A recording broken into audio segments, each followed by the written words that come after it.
កាលពីយើងអត់ទាន់មានបាយហូបយើងគិតថាមានបាយហូបមានសេចក្តីសុខតែពេលមានបាយហូបហើយនៅឃើញតាមបើមានកង់ដល់មានកង់ហើយវាថាមានម៉ូតូកាចាស់មួយហើយពេលមានម៉ូតូហើយវាថាបើបានផ្ទះមួយសមរម្យបើបានឡានហើយវាទៅជាមានថាបើមានតំណែងបុណ្យស័ក្តិចឹងទៅទៀតទៅប្រហែលជាបានសុខដល់អ្នកបានតំណែងបុណ្យស័ក្តិហ្នឹងនៅឃើញថាបើបានឡើងទៅហិតតែបានសុខហើយមកតែចឹងយើងតាមរកសេចក្តីសុខហ្នឹងជាលំដាប់លំដោយប៉ុន្តែមិនមែនមានន័យថាមានអ្វីទាំងអស់ហ្នឹងហើយនៅ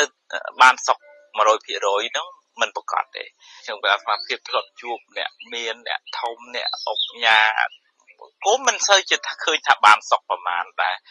អាសុខផ្លូវកាយហ្នឹងវាមានមកល្មមហើយនៅវាមានបញ្ហា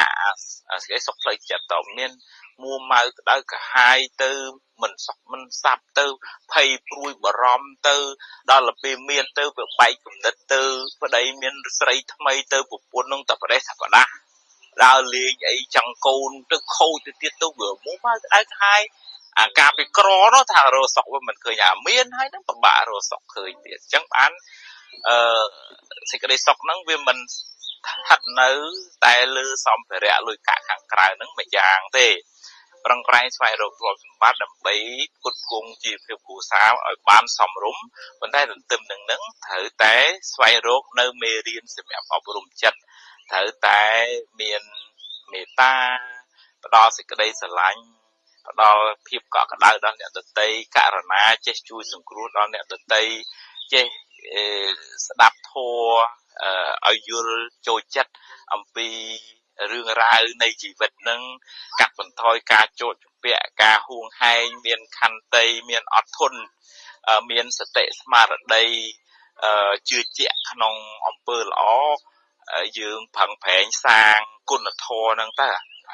ទន្ទឹមនឹងយើងសាងទ្រព្យទន្ទឹមនឹងសាងកិត្តិយសកេរ្តិ៍ឈ្មោះក្នុងសង្គមហ្នឹងយើងកុំភ្លេចសាងជំរកផ្លូវចិត្តហ្នឹងធ្វើឲ្យយើងត្រជាក់ត្រជុំធ្វើឲ្យយើងមានភាពកក់ក្ដៅក្នុងផ្លូវចិត្តហើយវាមានឥទ្ធិពលធ្វើឲ្យកាយរបស់យើងនឹងស្រស់ស្រាយរីករាយមិនមួម៉ៅក្តៅក្រហាយមិនតុកសិចមិនពិបាកចិត្តអីពេកទេរឿងរ៉ាវណាដែលវាកើតហើយវាហួសហើយឲ្យកន្លងហួសទៅចាស់ឲ្យរឿងរ៉ាវណាដែលវាមិនទាន់មកដល់ហ្នឹងក៏កុំព្រួយភ័យព្រួយបារម្ភស្មុគស្មាញពេកហើយជួបរឿងណាដោះរឿងហ្នឹងទៅហើយអញ្ចឹងយើងអត់ទៅភ័យហ្មងណាទោះជារស់ស៊ីទៅចំណេញទៅក៏ទទួលរស់ស៊ីខាតទៅក៏ប្រឹងតទៅទៀតទៅធ្វើម៉េចជីវិតវិញវាអញ្ចឹងហើយញញឹមទទួលឧបមាដូចថាមួយថ្ងៃអញ្ចឹងវាមានពេលថ្ងៃវាមានពេលយប់ពេលថ្ងៃរះឡើងក៏យើងដើរប្រឹងប្រែងរស់ស៊ីពេលយប់ទៅក៏យើងចូលសម្រាកយ៉ាងណាជីវិតហ្នឹងវាអញ្ចឹងយើងមិនអាចទៅយំថាហេតុអីបានព្រះអាទិត្យលិចខ្ញុំកើតទុកណាស់យំទាល់តែថ្ងៃរះឡើងវាគ្មានបានប្រយោជន៍អីអាថ្ងៃលិចវានៅតែលិចដដែលអាថ្ងៃរះវានៅតែរះដដែលយ៉ាងណាជីវិតហ្នឹងវាអញ្ចឹងវាមានរះវាមានលិចមកវិញហើយពេលរះយើងប្រឹងប្រែងប្រកបការងារសប្បាយរីករាយទៅហើយដល់ពេលលិចក៏យើងមិនទៅយំសោកបោកខ្លួននៅរឿងថ្ងៃលិចរឿងរ៉ាវមិនល្អក្នុងជីវិតហ្នឹងវាទៅជាឱកាសសម្រាប់ធ្វើឲ្យយើងរឹងមាំថាស្វែងយល់អំពីការពិតនៃជីវិតទៅយើងអត់ស្គាល់ទុកខ្លាំងទេយើងទទួលស្គាល់ការពិតនៃជីវិតអញ្ចឹងស្វែងរកសេចក្តីសុខក្នុងជីវិតនេះត្រូវប្រឹងប្រែងស្វែងរកទ្រព្យសម្បត្តិសម្រាប់ចិញ្ចឹមជីវិតមានកិត្តិយសកេរ្តិ៍ឈ្មោះល្មមហើយទន្ទឹមនឹងដែរត្រូវតែស្វែងរកនៅជំរកផ្លូវចិត្តគុណធម៌សេចក្តីល្អ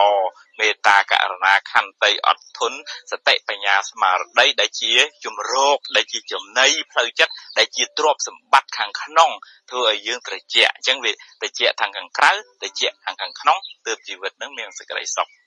អរគុណច្រើន